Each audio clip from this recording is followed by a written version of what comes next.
I'm gonna cue up the audio because I gotta sync it with the video. Sure. So. All right, we're ready. All right, ready. Ladies and gentlemen, this is episode 2 of Two Guys, One Couch, and I am absolutely honored. This is something I've been waiting for a incredibly long time, and I have something special for you guys. I'm sitting with one of my greatest friends ever. If changing people's lives made you famous, this guy would give Mr. Beast a run for his money. Oh, Ladies and gentlemen, spoiled let's me. give it up for my friend, Joseph Dotson. You are the freaking man, dude. crazy. It is like, it's incredible to have you here, bro. Bro, So good. I'm dude. so blessed to be here. Thanks for having me, bro. This is Dude, awesome. Dude, like, before we get started and you know, anything like that, I just want to say, Joseph, like, you know, recently you really have changed my life, bro. And Jesus has spoke through you to reach me, like, incredibly. You know, for those of you that are listening, not a lot of people know that, like, my faith, if you want to call it being a Christian, if you want to call it, you know, like following Christ or whatever, it's a huge part of me, more than ever before. And Joseph, man, I just want to say that you have been a huge part of that, man. Man, I am I'm really grateful for you even saying that, bro. Man, our friendship, I told you before, but like our friendship, since the moment we met, I knew it was just destined for something awesome. Yeah. And you know, your walk with God is something, if I wanted to point people to a person and say, look at how this person is transforming their life and putting everything on the line for the Lord, I would point to you. And to be even, I'm just honored that the Lord has given me a chance to play a role in that. So just know, like, from the bottom of my heart, where you're like, you're awesome. I'm like, bro, you're awesome. And I love your heart all the time, dude. Dude, thank you, bro. Like, yeah, no, you know, like I said, like, you know, ever since we've met, I feel like we've just, like, clicked and we both get it, man.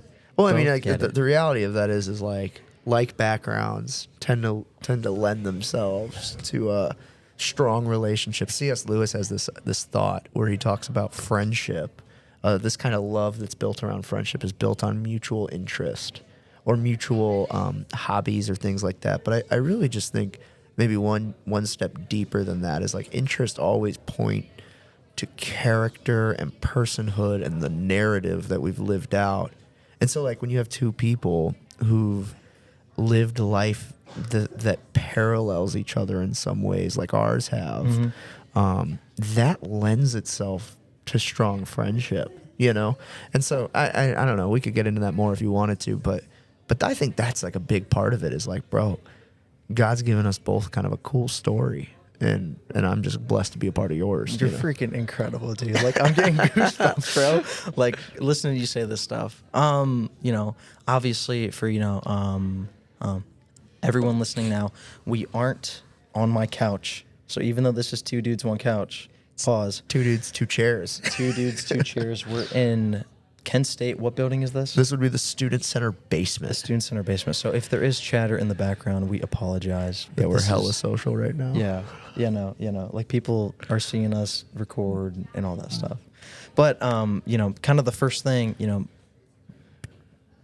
to get where you are now, Joseph. Yeah. You've been through hell, dude, and, and we've talked about that, bro. And just, like, the man that you've become, or even Christ has let you become, bro. Like, like, can you give us some insight into what the come up looks like, bro? Yeah, some 'Cause, context, right? It's like you're living one of the greatest stories ever told, bro. Dude, I honestly, We're all blessed to play a part in the greatest story ever told, which is the gospel, which is still being told in our current day, and a lot of people miss that.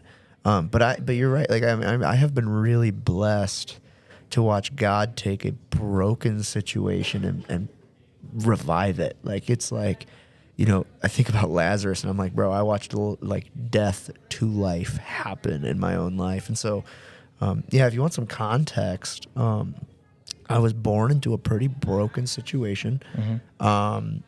Essentially, I wouldn't know my dad till 21 years old. But that being said, my mother was 17 when she had me. My dad was an opiate dealer. And I didn't, like I said, I didn't know him. So I was primarily raised by my mother, my stepfather, and my grandparents in Cleveland. So like inner city Cleveland-ish, probably just outside of what you would really call inner city. But growing up in Cleveland public schools and stuff, and in my neighborhood with really no religious background, my mom was a witch.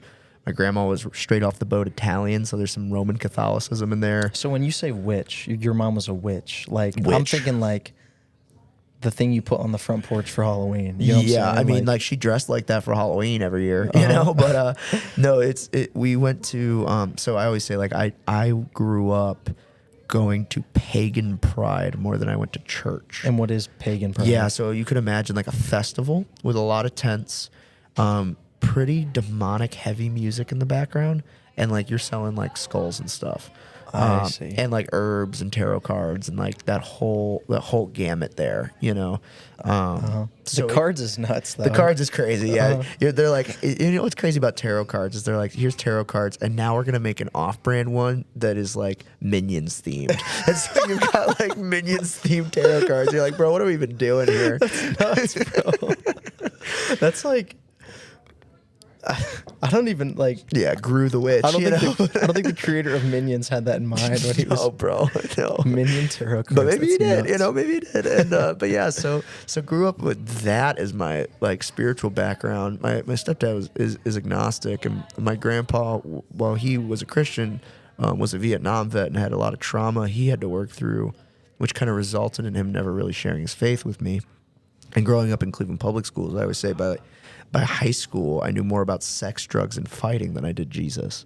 And so with all that context, you're like, yeah, no wonder I was more interested in girls, drugs, and fighting, you know? And so in a broken situation like that and with no dad, you know, I say that from an early age, I heard statistics about it. Like I was born to fail, you know, like they say like 85% or something like that of kids in juvenile correctional facilities grew up without a dad. It's like 40% of rapists, 60% of violent criminals. Like it's like just, I remember hearing this in the third grade. Yeah. So if you can think of like an 8-year-old and telling these things that are true about them, like this is what you're going to become. I felt like I had one of two paths I had to take. I either had to crumble, like I just had to straight up give in and become the violent evil force I was born to be, or I had to work my tail off to overcome that. Now what's interesting about that is by the time you get to high school, anybody who's been to high school will tell you it is the prime ground for somebody to climb a social ladder. It's the prime ground for somebody to like try and prove their worth. Yeah. And I really worked my butt off to do that, you know, like I would say that like so the high school I went to was called Lutheran West, and I would have said by senior year I was like Mr. Lutheran West, right? Like you associated me with the Longhorn on the front of the school, and you know I would say I was pretty good at football, I was pretty good at theater, but that drive to be the best and to overcome my circumstances made second place never good enough, and so the jump between second place and first place always felt infinitely more important than the jump from last place to second place.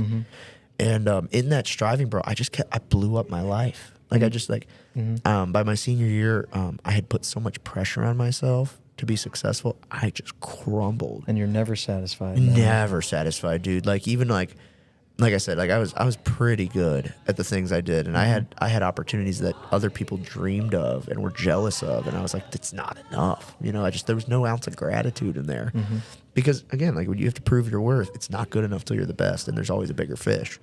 And so off of that, everything crumbled my senior year and kind of began what I call my 3 years from hell.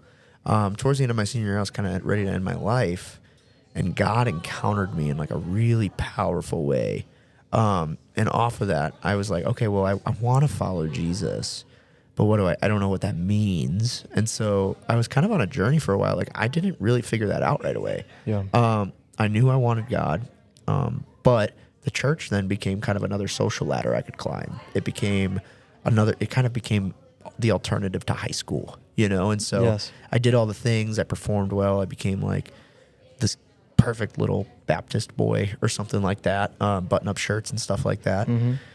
dated the girl that is the girl of that church, and dude, and I just blew it up. I had Pressure, bro. Yeah, The dude, girl of the church. yeah, her grandparents planted it. Like, so you're like, So you gotta be that guy, bro. yeah, right. I mean, if you want to be the guy, you got to be the guy, Yeah. right? Or at least that's what I thought. And in there, like I also coached football, and like that opportunity blew up. But I always just felt like I was like within striking distance of everything I wanted, and then I would blow it up.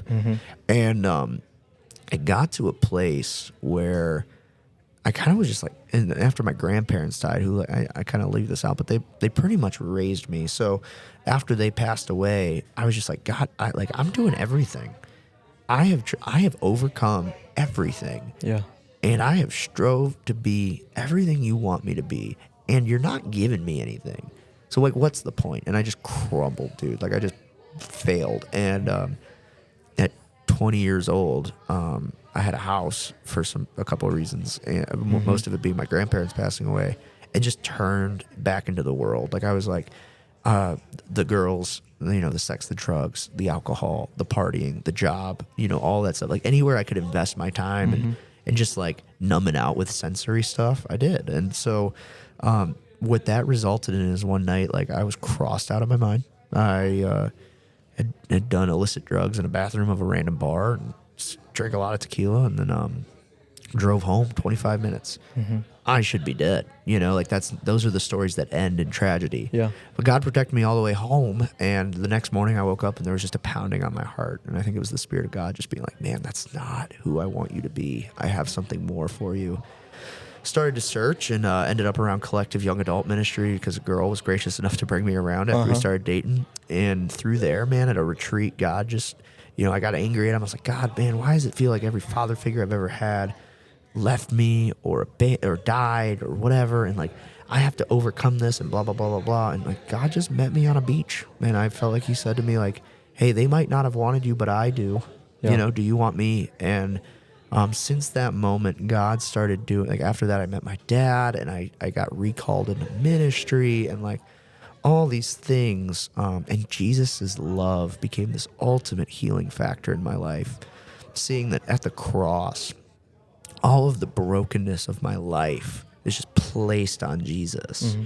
And then in return, I get His wholeness in the presence of God and all of that. Like taking that on began this healing work to where no longer was my value determined by my ability to do the things, but my value was then determined by the things Jesus did.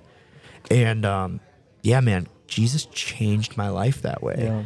And now, like, we've just crossed over a year since that moment. It was this last Monday.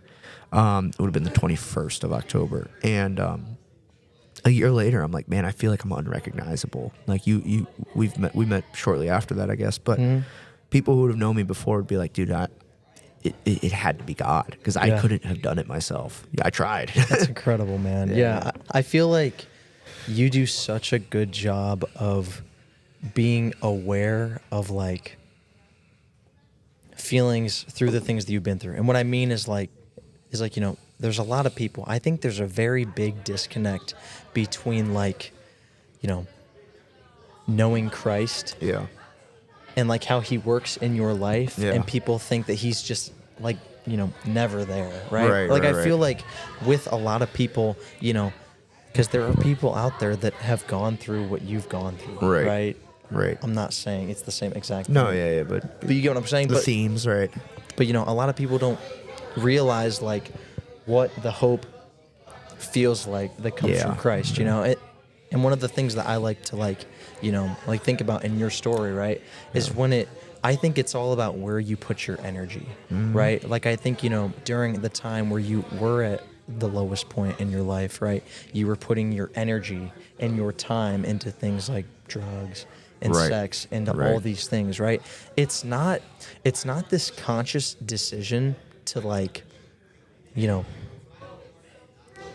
put your time into those things. It's just a result, right? You know what I mean? It's not like you're like, well, this is me moving away from Christ, right? It's just you're a product of your environment. Well, it's interesting, right? Like Proverbs says, like, guard your heart above all else, for it is the wellspring of life, and out of it all things flow.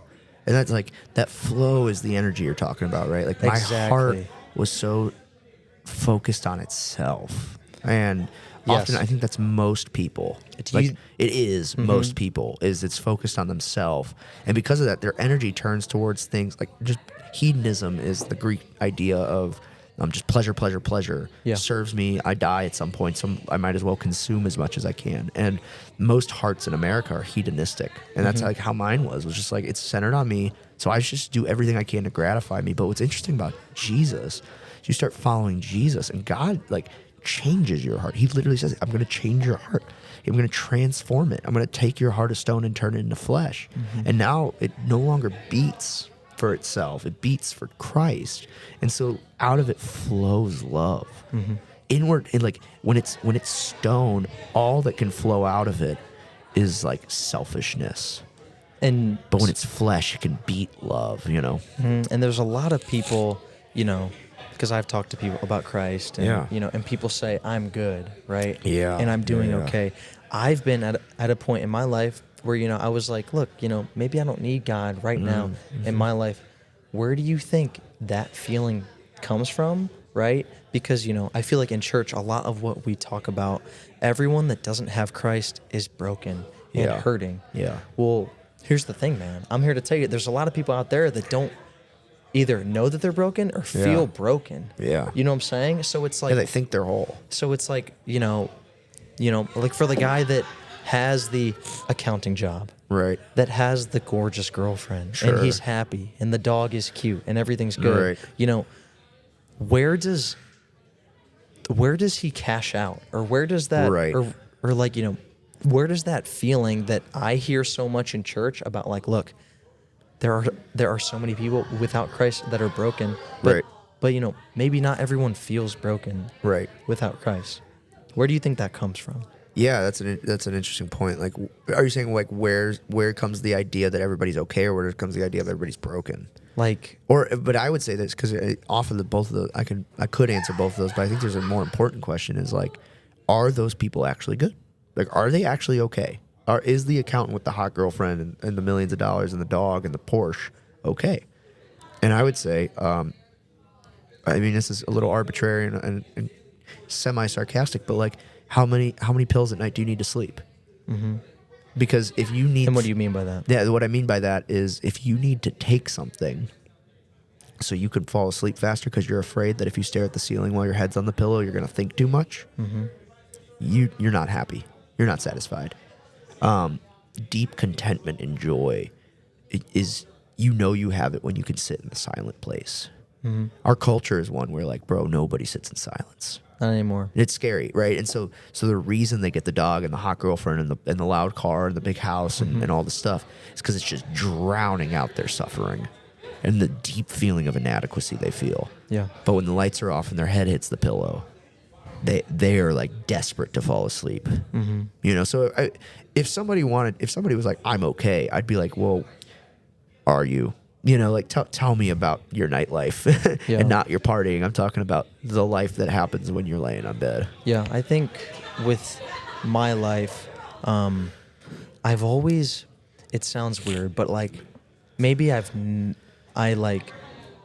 never always been focused on Christ, but I've never felt alone. Sure, Ever. I've never sure. felt alone ever. And I don't know if I know what that feels like to like feel alone and to search for other things. Right. You know what I mean? And I just, do you think that, there's a lot of people that are so caught up in like in everything that goes on that they're not conscious of what truly satisfies the soul? Or do you think like everyone kind of knows like Right.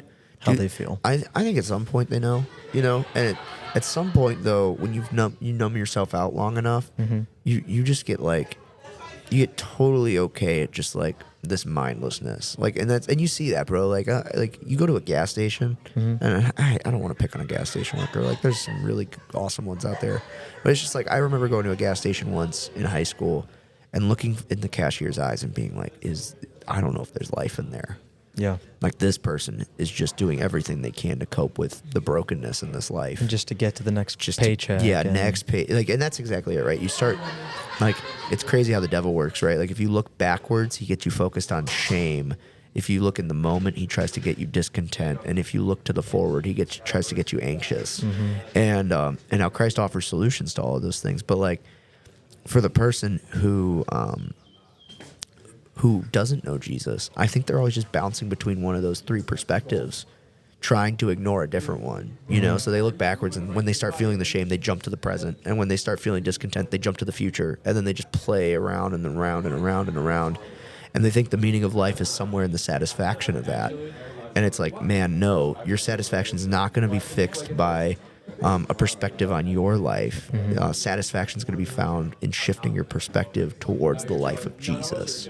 And because that offers some serious healing. And so, I think that everybody has a deep yearning in the heart. There's it's a common phrase, a little bit of a cliche, perhaps. But like, everybody has a God-sized hole in their heart, and that's true. Like, it is just 100% true. But just like any of those kid play sets, where it's like they're gonna try and put the square peg in the round hole, and they might pound hard enough to where something gets in there, and it might even get stuck, but the hole's not filled. And it's not what it's supposed to be, you know? So I think a lot of people are more aware than they realize, but they're also scared to acknowledge it, because the reality of following Jesus is it has a cost, you know? And to acknowledge they need something more than what they've ever had would cost them something, you know? Yeah, and we are so sorry. It is like, it's so loud in here. Yeah. All these people are about to leave, but we're going to keep going. Yeah, we're just going to chug through. That's right, yes. Maybe they'll hear about Jesus in the process. Exactly. You know? But, I feel like with everything that you talked about, I think there's a level of consciousness that comes with that. You know what I'm saying? Yeah. And I think there are a lot of people that aren't, like, they think that because they feel a certain way, right, or don't feel a certain way, they think that, like, what society tells them is the key. And I truly, outside of whatever the Bible says or whatever, right, like, what I've felt recently is such a incredible pull and just want to be more and be greater, man. And I'm so fearless. I'm more free and fearless now than I've ever been in life, man. Like, That's big. Yeah, and I kind of talked to you last week where, a lot of really bad things happened. Yeah. Right? I had, kind of my livelihood taken away, and I'm not going to get too much into that, but just at the lowest point of my life in a while.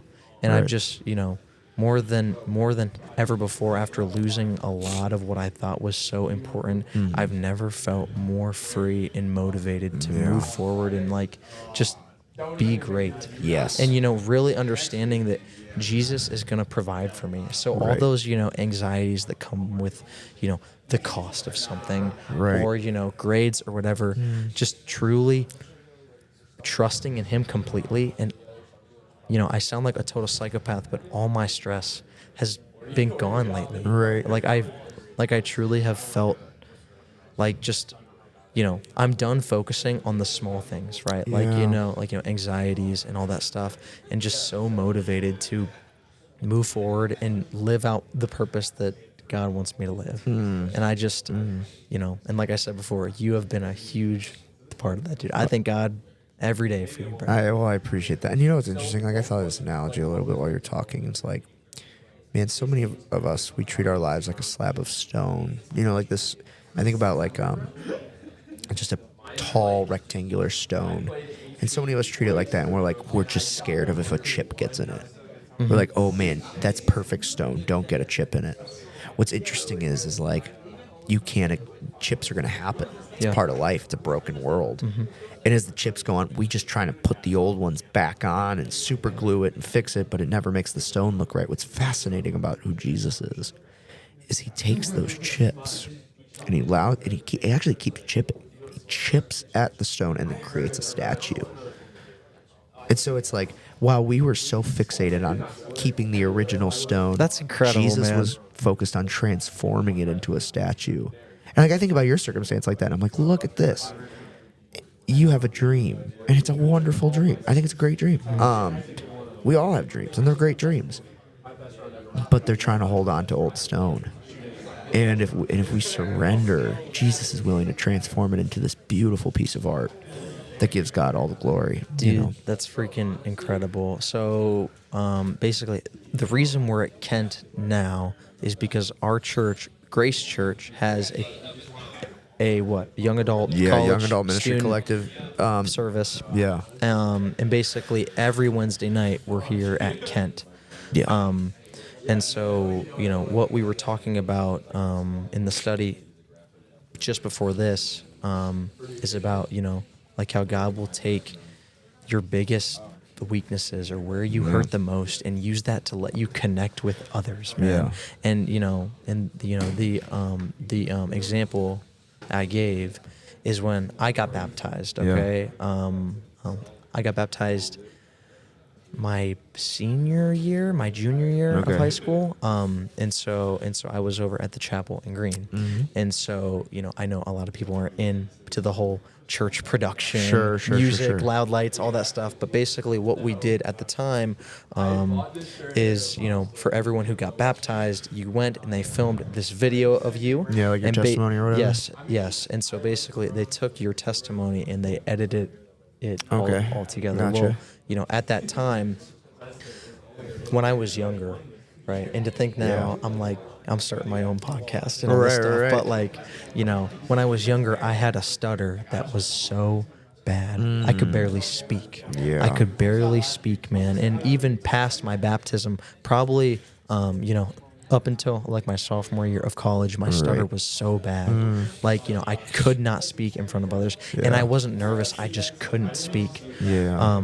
And so when I was getting baptized, they were like filming my video, Yeah. and I couldn't speak because I was so nervous and stuttering or whatever.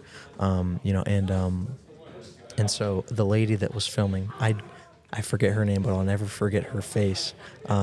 She stopped the video and she came to me and she said, "Avery, you have to understand that right now it's okay that you're stuttering because I want you to know that God will use this and this will be your superpower." Yeah.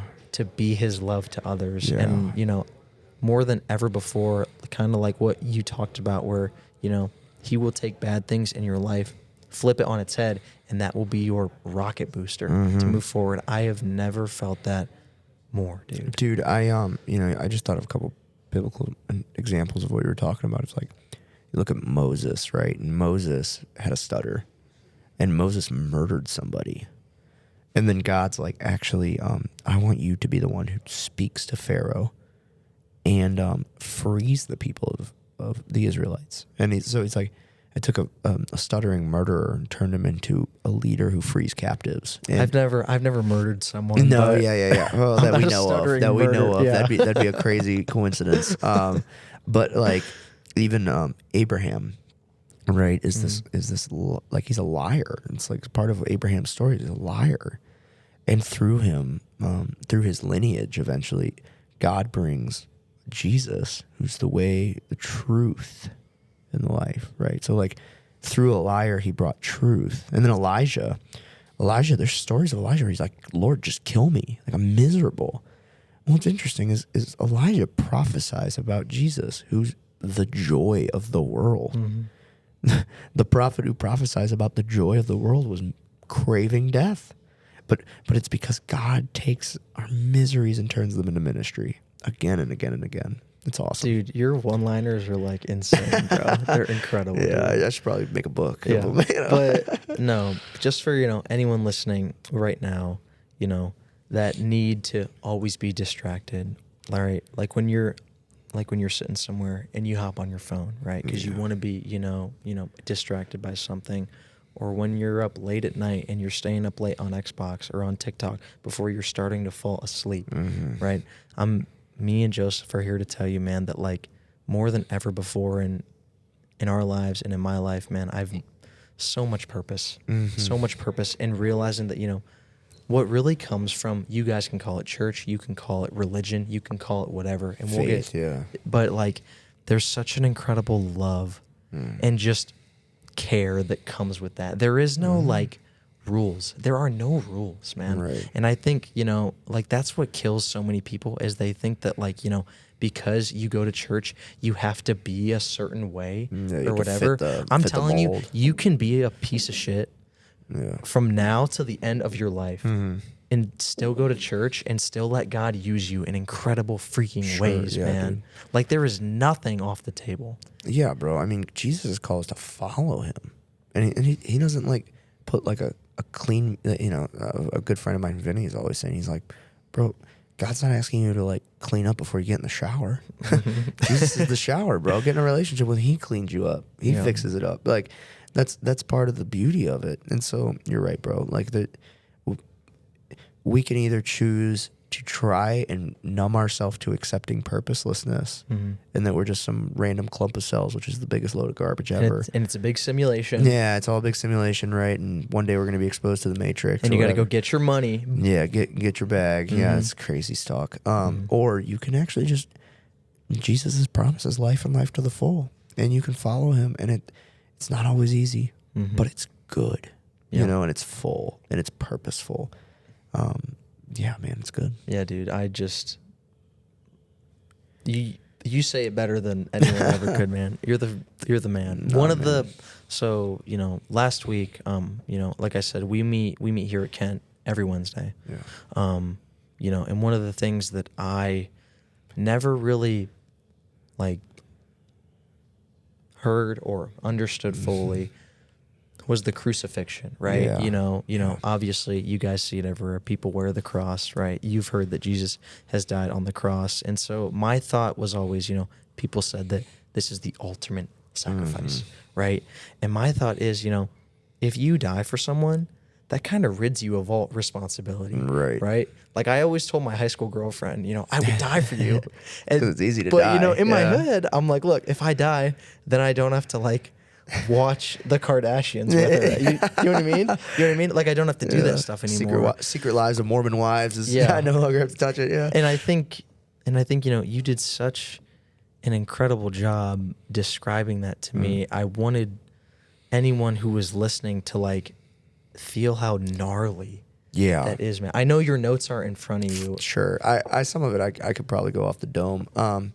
Yeah, man. The crucifixion it's the most brutal way you could die. And Jesus had the worst form of it. Like they crucified him in the worst way they possibly could. And so to think about this for some context, crucifixion was the ultimate form of capital murder or capital punishment in the Roman Empire. So if they were like they were essentially, whenever they murdered you, they were calling you the worst of the worst. And so they were giving you the punishment. Like in our culture, it'd be like the punishment where like, man, like when we think of like I don't know a crazy if you can person, compare something. Like, we don't have one, but like it's the kind of thing we think Hitler deserved. Yeah. And so like that being said, so what they do to Jesus, the most loving and gracious man, the person who healed people and helped people, like loved people, the most gracious man to ever live, the God of the universe in flesh. What they did was they captured him. They dragged him around the city, just bringing him place to place to place, while they could just trying to get the worst punishment for him they could. And the first thing they do is they flog him. Now, flogging is one of the, like, it's brutal. So what it is essentially they get this whip, and it's got all these strands on it. Think of like, you ever think of like one of those cowboy vests with the phrase on the bottom? Yes, dude. And they bust through the doors that like swing open. Yeah. And they got, the phrase are like going in the wind from their vest. So imagine exactly you take a bunch of those phrase, put them on a stick, and then you tie shards of metal and glass and rock into it. And they essentially tie your hands to this big stone and force you to stand. And what they do in the process of that is they just start whipping you. Pew, pew, pew. And the Roman government banned doing it more than 39 times. The reason for that is at 40 you die. So they do it 39 times to like take you to the edge of life. Yeah, it's brutal. And so like I have watched people freeze their whole day because they got a splinter. You think about a shard of glass sticking into your skin and then ripping out piece of metal, it hooks into your rib and it gets stuck. Rocks just like, and it's hitting your back and your ribs and your legs and your arms. And the in the Passion of the Christ, the actor who played it, they did this, and they had a fake back on him so that he couldn't feel it. Really? But at one point, he said just one of the strands went around and caught him in the ribs, and he said it was the most excruciating pain. He lost breath from one strand. And what is the Passion of the Christ? For those That's just a movie don't know. where they show the death of Jesus and the resurrection of Jesus, and they go through all the pain. Things yes, they've been through. it's worth a watch. It's brutal though. Like Yeah. it's a sobber for sure. You have to be ready to watch. Yeah, you got to that kind mentally of thing. prepare yourself, right? Don't just go. Holy hell. Don't let your kids watch it. Yeah.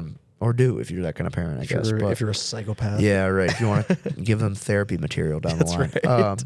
But he said one strand of the flog caught him, and he was the worst pain he's ever experienced, and it like left him breathless. So could you imagine, 5 to 10 strands, 39 times? Jesus would have been just Getting brutalized. beat to living hell. His back and everything would have been unrecognizable. They drag him back before the crowd, and they put a wool coat over, like a wool robe, and a crown of thorns. And here's the thing about the wool robe: if you've ever wore wool before, it's itchy.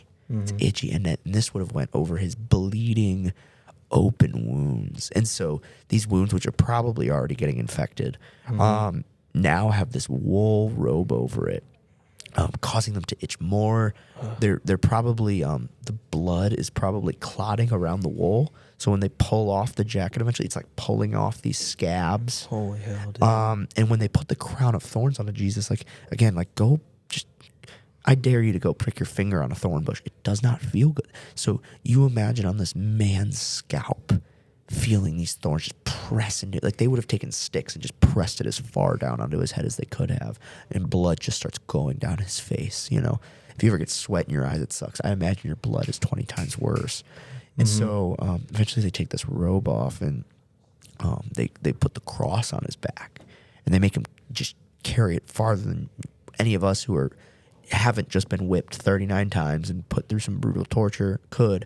So after being beat to living hell, yeah, they forced him to now do like to carry this cross. labor. Yes, physical labor. And one time I got somebody asked me to build this or help set up this mock version of the cross. And I was lucky enough to take the two components, the vertical and the horizontal, separately, and both were like it took a lot out of me to take one of those pieces, much less the whole thing. And for those of you that are listening, Joseph's like a big dude. How much you weigh right now? Yeah, I'm probably like a solid 215.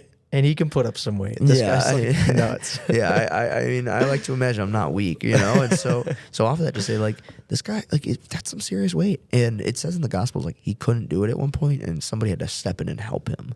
And so they get him there. And then this cross is old, and it's wooden, and it's splintered, and so it's rubbing on those open wounds again. He's probably dinking his head, which has the crown of thorns, into it as he's carrying it.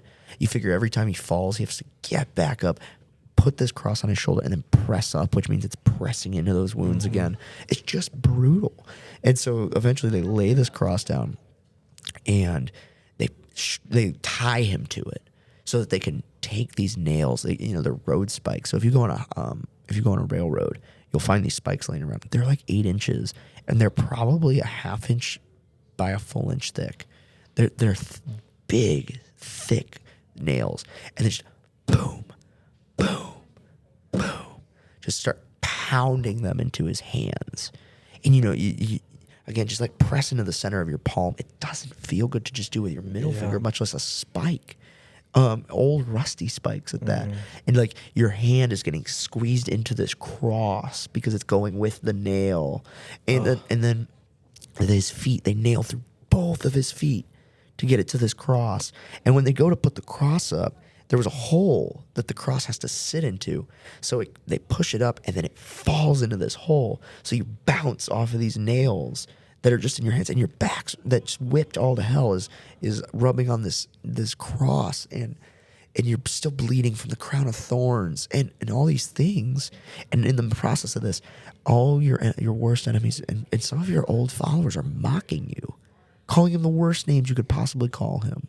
And it's the biggest symbol of abandonment and pain there's ever been. And in the process of all of that, the reason crucifixion's so bad is you essentially drown and suffocate yourself because the way you hang, and so you have to push off these nails you have to push off these nails to get a breath in, and then you can't hold yourself forever because the pain's so bad, and then when you go back down you start suffocating again, and you play this game back and forth Where you just keep going back and up and down, yourself push off up the nails, push with up your off the nails. legs and- Yes.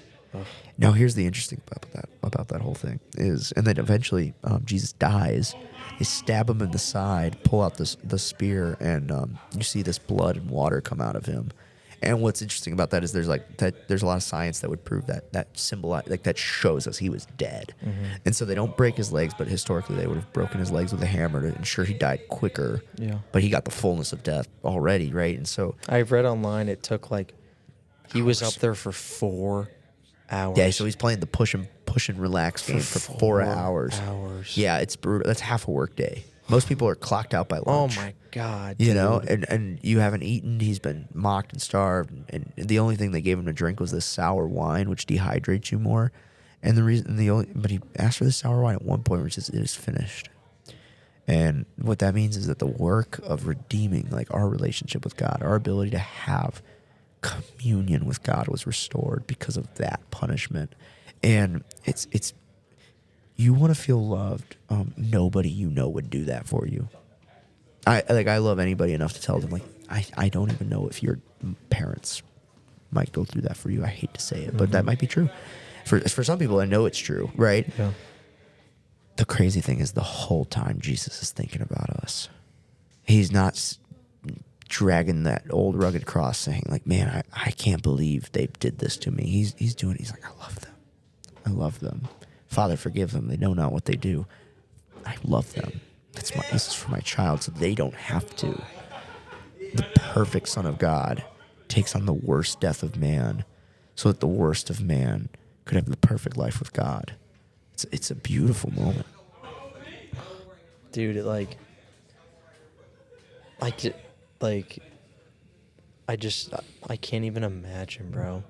Like, dude, whether you think that, whatever, everything in the Bible is real or not, like there are historical evidence and There's everything backing for this to prove that this happened, and to put anyone, like any one of us, right, that does bad things and whatever, to put them on that's fucked up. Sorry, Right. I hate to Nah, do your thing, bro. dude, but to put the guy that did nothing but incredible for other people, Yeah. right? Yeah. Like the last person, bro, Right. to put him through the worst, Right. and to have him still, Love to- you. Yeah. to have our kind put him through everything Yeah. horrible, hell on earth, Right. and have him still be thinking about us, dude. That's crazy. I can't imagine, bro. And I think that's what doesn't make sense to so many people is that yeah. love. Right. Because there is nothing on this planet right now that'll Yeah. replicate that. Nothing's even close. And you can't begin to fathom that. It's so true. It doesn't even make sense, bro. It's crazy. And it truly is what makes the story so great. Mm-hmm. And not only did he die, Mm-hmm. right? He didn't just die for us and be Mm-hmm. rid of all responsibility. He's chasing after each Yeah. one of us every single day, bro. Going through the pain that we go through, that Yeah. he's experienced every single day. Yeah. And it blows my mind, dude. What's interesting is, like, and he would have done it if it was just for you. Like, if there wasn't 7 billion people in the world and there was just Avery or there was just Joseph or just whoever's listening to the pod, he would have done it for you. He loves you that much, and that's revolutionary. Nobody does that.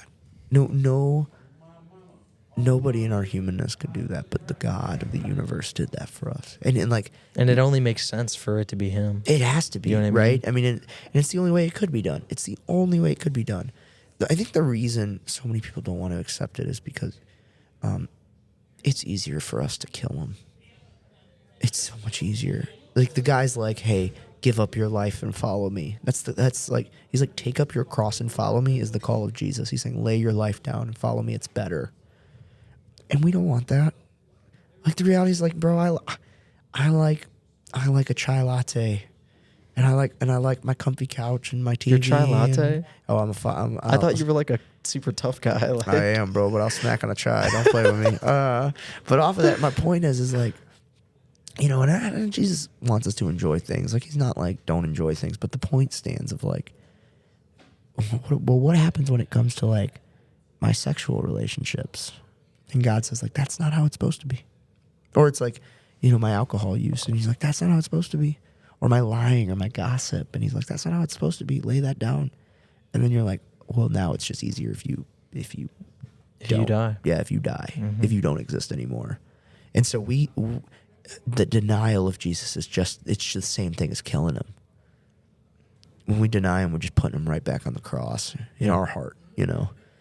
And that's gonna happen. But the plea is that you see he did this. He went that far to give you real life. You know, so yeah, it's just to go through hell on earth, right? Like people think that, you know, like we go through hard things, man, but it don't compare, bro. The worst moments of our stories aren't even close. Not even close. I would say, like, I mean, I might not have known my dad till I was 21 years old, but the God of the universe got abandoned so that I could have a dad. One is in heaven, right? And so, like, whatever your pain is, whatever the deepest wound in your heart is, Jesus, you know, it says in Hebrews that he's like, he sympathizes with us. He's a good high priest and this and that. And it's like, whatever abandonment you felt, whatever like abuse you felt, Jesus was abused and abandoned so you could be found and loved and healed. Man, that's a good message. It's a good gospel. Yeah. And there's, you know, there are people listening that don't know that love, right? And I know there's a lot that doesn't make sense, and this is just a small part of the incredible story that, you know, what Jesus is. But I want you to know, like, you know, there's going to be more people on the podcast that, you know, I want to talk about this and stuff, but, you know, there are so many people that are so willing to help you understand this love, man. Because it doesn't make sense, dude. Yeah. It doesn't even make sense at all. You know what I'm saying? Like, if you see earthly things your whole life, and then you never experience something that, you know what I mean, isn't of this earth, it's not going to make sense. No, for sure. Right? And people do two things they don't understand, right? They either fear it, or they absolutely chase it and adore it, man.